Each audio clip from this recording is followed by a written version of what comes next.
ನಮಸ್ಕಾರ ಫ್ರೆಂಡ್ಸ್. ಬಹುಶಃ ಬಾಲಿವುಡ್ನ ಅತ್ಯಂತ ಚರ್ಚೆಯಾಗುತ್ತಿರುವ ಸಿನಿಮಾ ಇದು ಧುರಂಧರ್.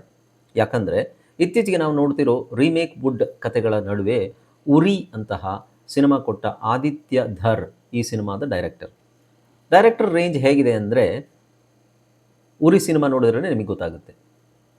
ಮತ್ತು ಈ ಸಿನಿಮಾದ ದೊಡ್ಡ ವೈಶಿಷ್ಟ್ಯ ಅಂದರೆ ಇದರ ಡ್ಯೂರೇಷನ್ ಬರೋಬ್ಬರಿ 3.5 ಗಂಟೆ. ಇಷ್ಟು ಉದ್ದ ಇರುವ ಸಿನಿಮಾ ಇಂದಿನ ಫಾಸ್ಟ್ ಲೈಫಲ್ಲಿ ನೋಡೋಕ್ಕೆ ಬರ್ತಿದೆಯಾ?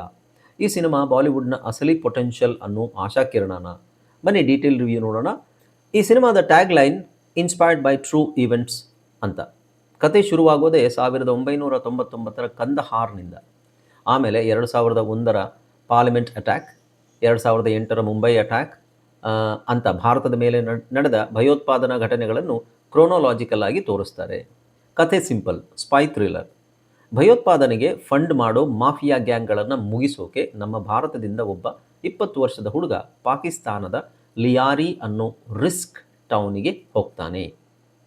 ಈ ಪ್ಲಾಟ್ ಕಮಲ್ ಹಾಸನ್ ಅವರ ವಿಶ್ವರೂಪಂ ಥರ ಅನಿಸಿದ್ರು ಇಲ್ಲಿ ತೋರಿಸಿರೋ ರಿಯಲಿಸಮ್ ಬೇರೆ ಲೆವೆಲ್. ಒಂದು ಮುಖ್ಯ ಅಂಶ, ಡೈರೆಕ್ಟರ್ ಈ ಕಥೆಯನ್ನು ಪಾಕಿಸ್ತಾನದ ಪರ್ಸ್ಪೆಕ್ಟಿವ್ನಿಂದ ತೋರಿಸಿದ್ದಾರೆ ಅನ್ನೋದು ಒಂದು ಒಳ್ಳೆಯ ಅಂಶ. ಅಂದರೆ ಅವರು ಅಲ್ಲಿಂದ ನಮ್ಮ ದೇಶವನ್ನು ಹೇಗೆ ನೋಡ್ತಾರೆ ಅಂತ ತೋರಿಸಲಾಗಿದೆ. ಪ್ರೊಡಕ್ಷನ್ ಡಿಸೈನ್ ಕೂಡ ತುಂಬ ಅದ್ಭುತವಾಗಿದೆ. ಪಾಕಿಸ್ತಾನದ ರಿಯಲ್ ಫೀಲ್ ಪಕ್ಕಾ ಸಿಗುತ್ತೆ ಇಲ್ಲಿ. ಇನ್ನು ಡೈರೆಕ್ಷನ್ ಮತ್ತು ಎಂಗೇಜ್ಮೆಂಟ್. ಡೈರೆಕ್ಟರ್ ಆದಿತ್ಯ ಧರ್ ಮೇಕಿಂಗ್ ಎಲ್ಲಿಯೂ ಬೋರ್ ಹೊಡಿಸೋದಿಲ್ಲ. 3.5 ಗಂಟೆ ಅನ್ನೋದು ಸುಳ್ಳಾಗತ್ತೆ. ಇದು ಕ್ರೈಮ್ ಥ್ರಿಲ್ಲರ್ ಥರ ಫೀಲ್ ಕೊಡುತ್ತೆ ಹೊರತು ಬರೀ ಘೋಷಣೆಗಳ ಸಿನಿಮಾ ಅಲ್ಲ.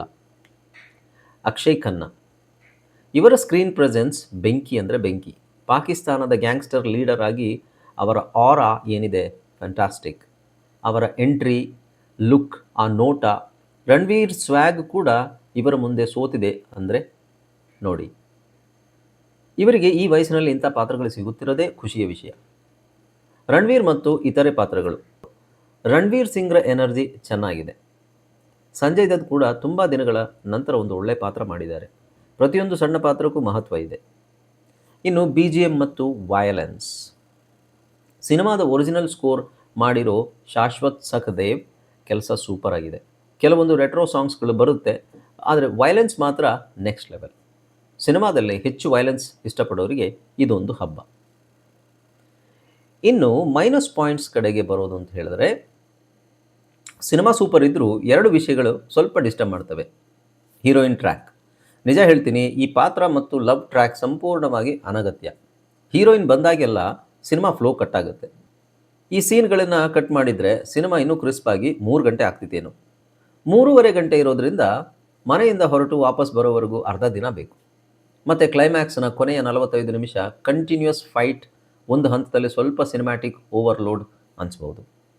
ಫೈನಲ್ ಆಗಿ ಹೇಳೋದಾದರೆ ಧುರಂಧರ್ ಪಕ್ಕಾ ಮಸ್ಟ್ ವಾಚ್ ಸಿನಿಮಾ.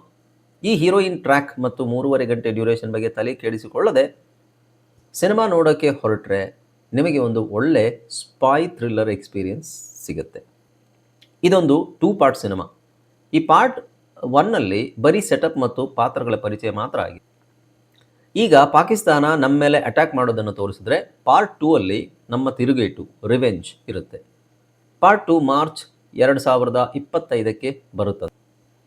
ನೀವು ಒಳ್ಳೆ ಕ್ವಾಲಿಟಿ ಬಾಲಿವುಡ್ ಆ್ಯಕ್ಷನ್ ಥ್ರಿಲ್ಲರ್ ಇಷ್ಟಪಡೋದಾದರೆ ಈ ಸಿನಿಮಾನ ಖಂಡಿತ ಮಿಸ್ ಮಾಡಬೇಡಿ.